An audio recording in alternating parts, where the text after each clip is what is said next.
শহীদি মর্যাদা। আর শহীদি মর্যাদা যারা পাবে আল্লাহ জান্নাতে সবার আগে তারা যাবে। আমি একটা ঘটনা আপনাদেরকে শুনিয়ে দেব। আল্লাহ নবী, দয়া নবী, বিশ্ব নবী মদিনার প্রান্তে ডাক দিয়ে বললেন, ও মদিনা জওয়ানেরা, ও মদিনার তরুণ নওজওয়ানের দলেরা, আজকে তোমাদের কাছে রাসূল থাকবে না, আজকে ইসলাম থাকবে না, কোরআন থাকবে না। নবীজির একজন সাহাবা যার নাম হলো হানজালা, নতুন বিবাহ করেছে, বাসর ঘর ফুল সজ্জার স্বামী তিরি মধুর মিলন রাসূলের কানে ঢুকে গেল।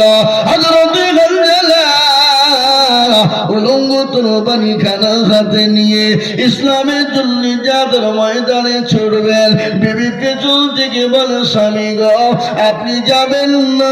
বলে কেন? বলে স্বামী, আল্লাহ আপনার ওপর গোসলটুকু ফরজ করেছে।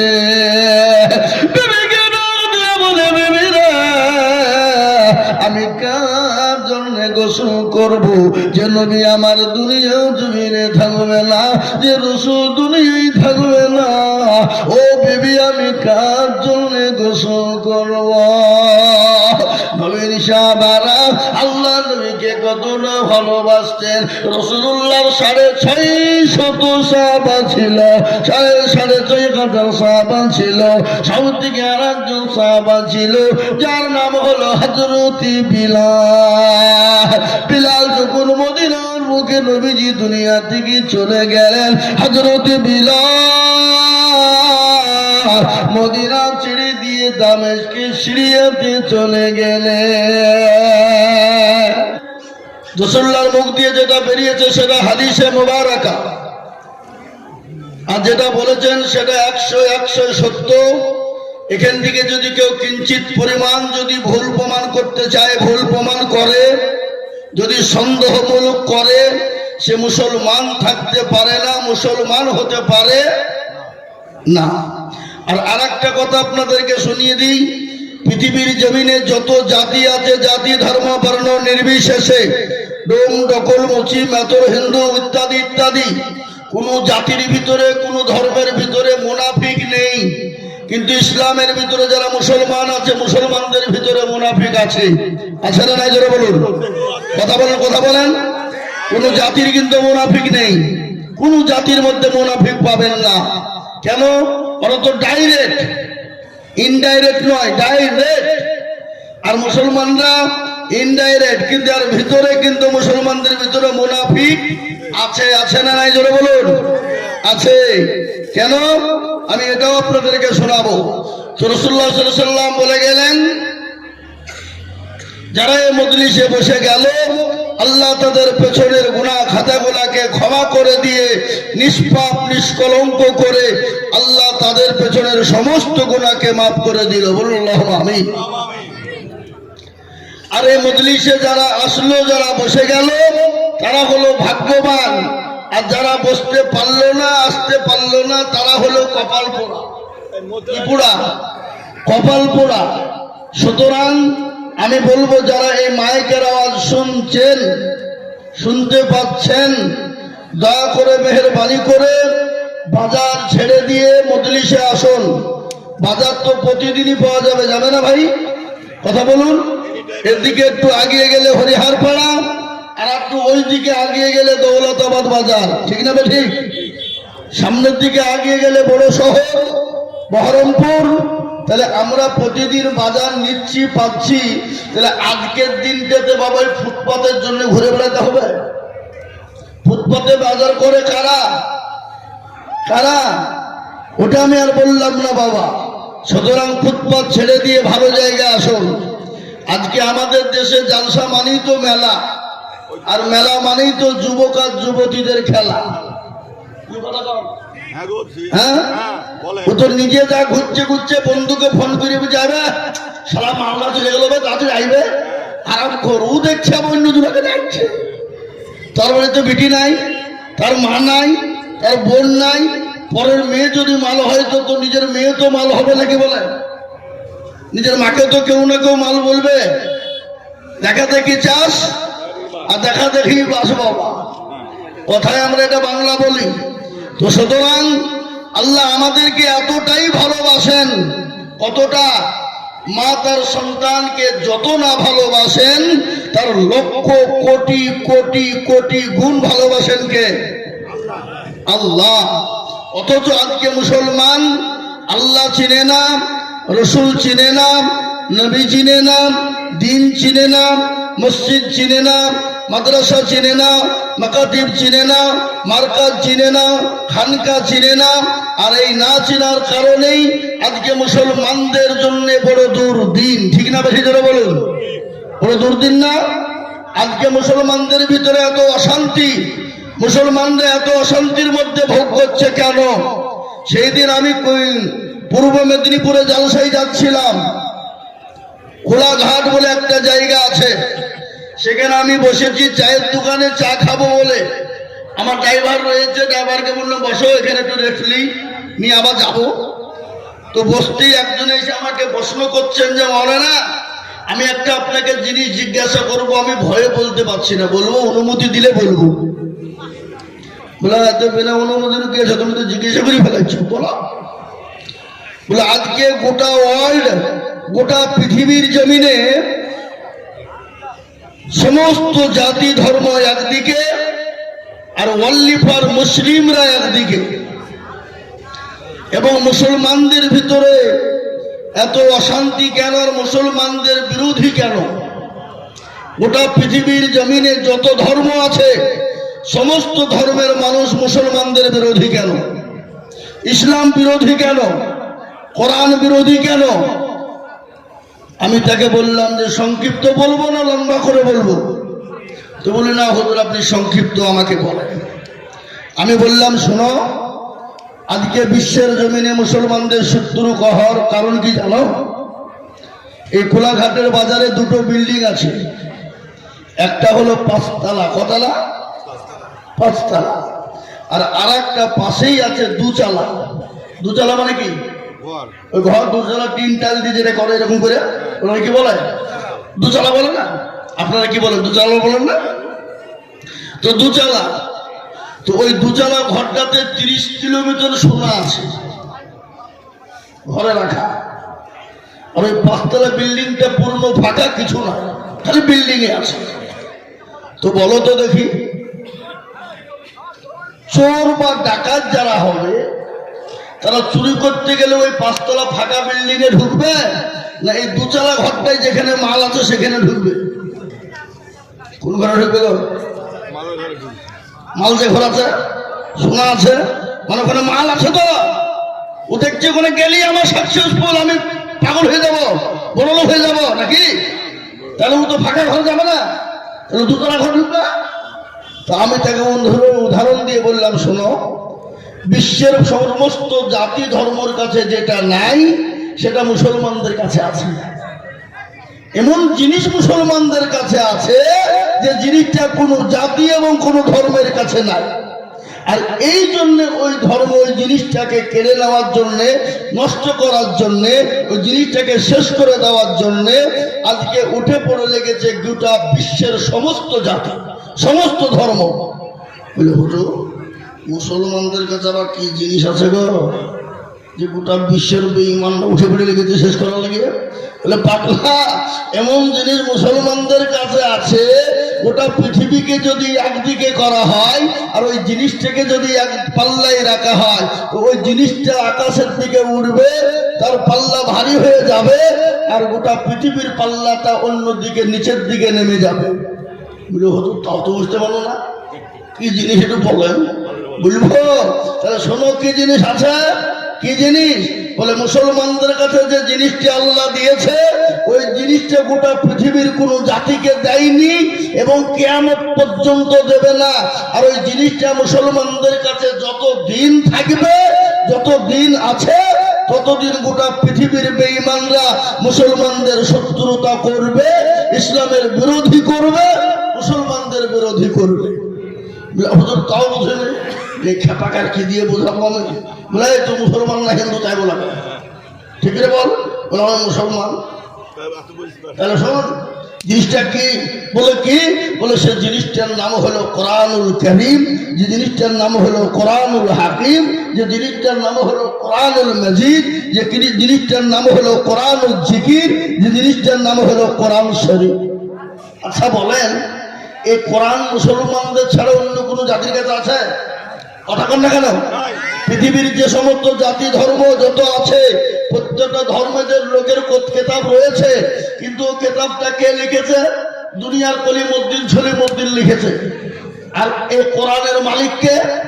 এই কোরআন লিখেছেন কে? এই কোরআন অবতীর্ণ করেছেন কে? এই কোরআনকে পাঠিয়েছেন কে? এই কোরআনের দেখভাল করার দায়িত্ব কার? জোরে বলুন কার? আল্লাহ।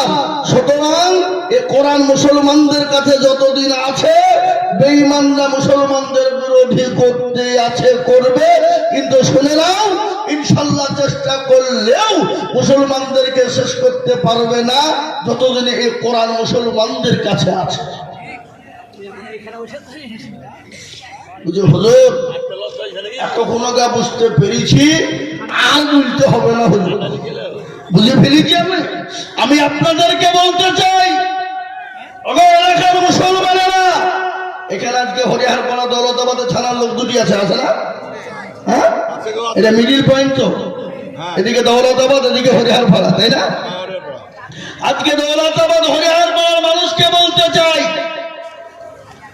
এই কোরআন মুসলমানদের কাছে যতদিন থাকবে, মুসলমানদের বিরোধী যুগ যুগ ধরে হয়ে আসছে এবং কিয়ামত পর্যন্ত হবে, কিন্তু তারপরে মুসলমানদেরকে শেষ করতে পারবে না, কোরআনকে শেষ করতে পারবে না। আমি দুনিয়ার জমিনে বলবো, আমার ভারতবর্ষের জমিনে বলে যাই, এখানে ইউটিউব চলছে, সবাই দেখতে পাচ্ছে। আজকে গোটা ভারতবর্ষের জমিনে মুসলমানদের অস্তিত্ব হারিয়ে দেওয়ার জন্য, মুসলমানদেরকে বিলীন করে দেওয়ার জন্য, মুসলমানদেরকে মিটিয়ে দেওয়ার জন্য, মুসলমানদের কোরআনকে মিটিয়ে দেওয়ার জন্য আজকে মুসলমানদেরকে একাধবার একাধ রকমের কায়দা করে সাহিত্য করার চেষ্টা করছে, কিন্তু পাচ্ছে না, পারবে না। তার কারণ, কখনো মুসলমানদের মসজিদ, মাদ্রাসা, মারকাজ, খানকা, কবরস্থান, ঈদগাহা, দরস্থান কেড়ে নিতে চাইলো, পারলো না। কখনো এনআরসি এম্পিয়ার করে মুসলমানদেরকে বাদ দিতে চাইলো, পারলো না। আবার তাদের কি করলো? এশার করে মুসলমানদেরকে দেশ থেকে বের করে দিতে চাইলো, বলে আর 1.5 কোটি 2 কোটি 2.5 কোটি মুসলমান ঢুকে দেশটাকে দখল করে নিল। এশার করতে গিয়ে আল্লাহর কি কুদরত, 58 কোটি, একে বলে 58,20,808 জন মানুষকে বাদ দেওয়া হলো, কিন্তু বাদ দিতে গিয়ে দেখলো 98% হলো যারা মুসলমানদেরকে গলা ধাক্কা দিয়ে বের করে দিতে চেয়েছিল। রোহিঙ্গা বলেছিল, যারা 1.5 কোটি 2.5 কোটি ঢুকে গেছে বলেছিল, আল্লাহর কি কুদরত, তাদের নামগুলাই বাদ হয়ে গেল। কেচে খুঁড়তে গিয়ে সাপ পেরিয়ে গেল, ওদের টনকটা লড়ে গেল যে ছি ছি ছি ছি, কি হলো এটা? আমরা মনে করলাম যে মুসলমান বাদ যাবে, কিন্তু বাদ তো গেল না। আবার ওটাকে তারা পুনরায় বাদ দেওয়ার জন্য চক্রান্ত করে আবার বাড়িতে যার 4টে বেটা বুঝে 6টা বেটা আছে, যার 6টা বেটা বুঝে তার 8টা বেটা। আর মুসলমানরাও জানো তো 8টা বেটা তুই গুদিয়ে করলি কর, ও 4টে খাসি নিয়ে চলে গেছে বেরিয়ে লেদি এদিকে গেলে আমার বেটা লে হেয়ারিং কর। কি বুঝলেন? মুসলমানদের ডকুমেন্টস নাই, কি ডকুমেন্টস নেবে? কবর থেকে মাটি তুলে নিয়ে চলে গেছে, এই যে মাটি লিখে তুলে দিয়ে এনে ভর ভরে চেক কর। এটা আমি আপনাদেরকে বলতে চাইছি বন্ধু, আজকে তারা মুসলমানদের 2002 সালের ডকুমেন্টস চাই কেন? তারা যদি মনে করে আরো পেছনের 20 বছরের ডকুমেন্টস চাই নেব, তো আল্লাহর রহমত করে মুসলমানরা দেওয়ার জন্য প্রস্তুত আছে না? নাই জোরে বলুন, আছে না নাই? খালি যদি বলে ও ডকুমেন্টস আমরা নেব না, তোদের বাপ দাদা, দাদ দাদা, পোত দাদা, অমুক দাদা তমুক দাদা দিয়ে দেখা, তো যাদেরকে আমরা মাটি দিয়েছি এই দেশে, এই গ্রামে, এই কবরস্থানে, তো তাদের হাড়গুলা তো পচেনি, মাংস পচে গেল, হাড় তো আছে না নাই? কি মনে করেন আপনারা? হাড়গুলাকে নিয়ে গিয়ে যদি ডিএনএ চেক করি তো বলে দিবেন এরা কোথাকার প্রোডাক্ট? বলবে না? বলবে না? কিন্তু আমরা যদি প্রশ্ন করি যে তোদের বাপ দাদা, দাদ দাদা, পোত দাদা যারা চলে গেছে দুনিয়া থেকে, তাদের হাড়গুলা লিয়াই, আমরা ডিএনএ চেক করে দেখবো এরা কোথাকার মালতা, ওদের ক্ষমতা আছে? দেওয়ার ক্ষমতা আছে কি? নো, তাদের ক্ষমতা নাই তো দিবে কোন দিকে। তারপরেও যদি বলে যে না নেব না, তোদের আরো কি ডকুমেন্টস নিবি বল? আরো ডকুমেন্টস আমাদের আছে, আছে না নাই? যদি বলে কি ডকুমেন্টস, আমাদের দেশের সর্বপ্রথম পৃথিবীর জমিনে সর্বপ্রথম যিনি এ দুনিয়ার জমিনে এসেছিলেন, যখন গোটা পৃথিবী ফাঁকা, কিছু ছিল না, সেই সময় যিনি দুনিয়ার জমিনে আসলেন তিনার নাম কি? আদম নবী আলাইহিস সালাম। তিনি তো এই ভারতের জন্ম নিয়েছিলেন, দুনিয়া এসেছিলেন, আল্লাহ পাঠিয়েছিলেন। সেই নবীর আওলাদ হলাম আমরা। ওয়ালাকাদ কাররামনা বানি আদম। সুতরাং আমাদেরকে দেশ থেকে বের করে দেওয়ার কোনো অবকাশ নেই। আজকে তোমরা বিভিন্ন কায়দা কৌশল করে বের করে দিবা। আরে আমরা হলাম এই দেশের জন্ম, এই দেশে আমাদের সব, আর আমাদেরকে বলছি বিদেশি। আর যারা বিদেশি তারা এই দেশে এসে হয়ে গেছে স্বদেশী। বলুন আদবানির বাড়ি কোথায়? পাকিস্তান। ইন্ডিয়াতে এসে হয়ে গেল স্বদেশী।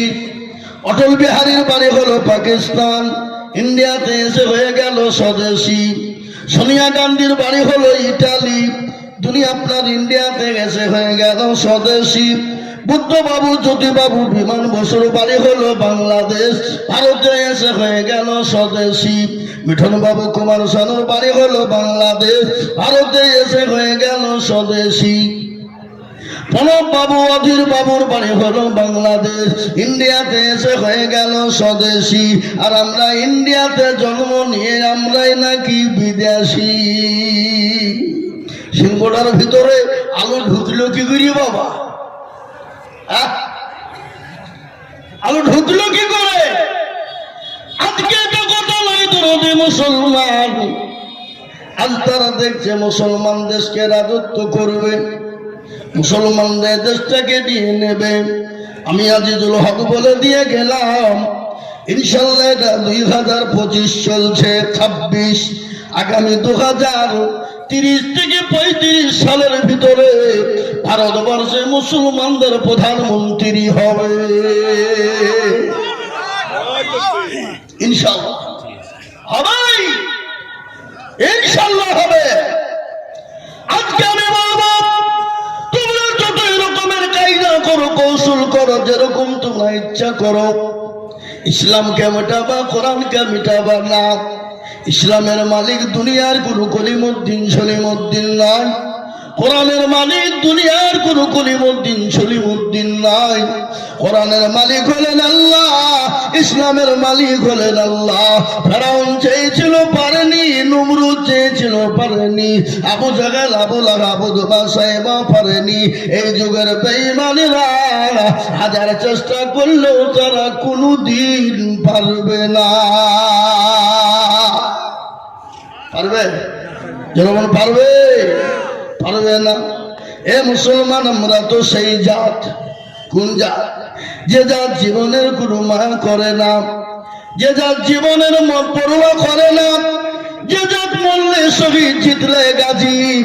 আমরা যদি মরে যাই তো শহীদের দরজা পাবো। দুনিয়ার জমিনে যদি বেঁচে যায়, আমরা গাজী হয়ে দুনিয়ার জমিনে বেঁচে থাকবো। যে জাতি মৃত্যুর পরোয়া করে না, সে জাতিকে ভয় দেখিয়ে, জুজু দেখিয়ে কোনো ভয় হবে না, কোনো লাভ হবে না। আজকে তোমাদের ক্ষমতার বলে তোমরা মসজিদ ভেঙে দাও, মাদ্রাসা তোমরা ভেঙে দাও, মুসলমানদেরকে তোমরা কি করো? জুলুম অত্যাচার করে জয় শ্রীরামের স্লোগান দিয়ে তাদের উপরে তোমরা তাদের অত্যাচার শুরু করো। কিন্তু আল্লাহ মানুষকে ছাড় দেয়, কিন্তু ছেড়ে দেয় না। এর বিচার কিন্তু আল্লাহ করবে। একটা ঘটনা আপনাদেরকে বলবো। এই মুর্শিদাবাদ জেলা শামসেরগঞ্জ থানা, যারা কোটি কোটি কোটি টাকার মালিক, আল্লাহ তাদের সমস্ত ঘর বাড়ি তলিয়ে গেল, বাংলাদেশের পর্দায় চলে গেল। যাদের ঘরগুলা মার্বেল এসি দিয়ে তৈরি, এসি তৈরি মার্বেল দিয়ে টাচ দিয়ে বানানো, আল্লাহ কত নাকি করতে পারে। আল্লাহ তো কোন ফায়াকুনের মালিক। আল্লাহ যদি বলে হয়ে যেতে হয়ে যাবে। নদীর কোল ভাঙে ঘরে, এই তো নদীর খেলা। সকাল বাদশারে তুই সমকির সন্ধ্যাবেলা আল্লাহ আপনাকে দিয়েছে রাস্তার ভিখারি বানিয়ে দিতে টাইমও লাগে না।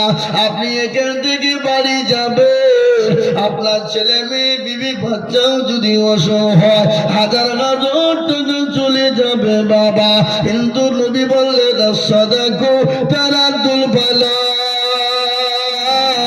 সদকা করলে তার আল্লাহ বালা দূর করে দেয়। আর মা বোনদের কাছে কমিটির লোক যান, মা বোনেরা টাকা দেওয়ার জন্য বসে আছে, লোক খুঁজে পেছে না। তাই আমি বলবো বাবা, জান্নাতের 8 নম্বর দরজা খুলে যাবে, ভাগ্যবান হবেন যিনি আমার আল্লাহর কোরআনের জন্য 8 নম্বরে হাত কানা উঁচু করে দেবেন তিনি।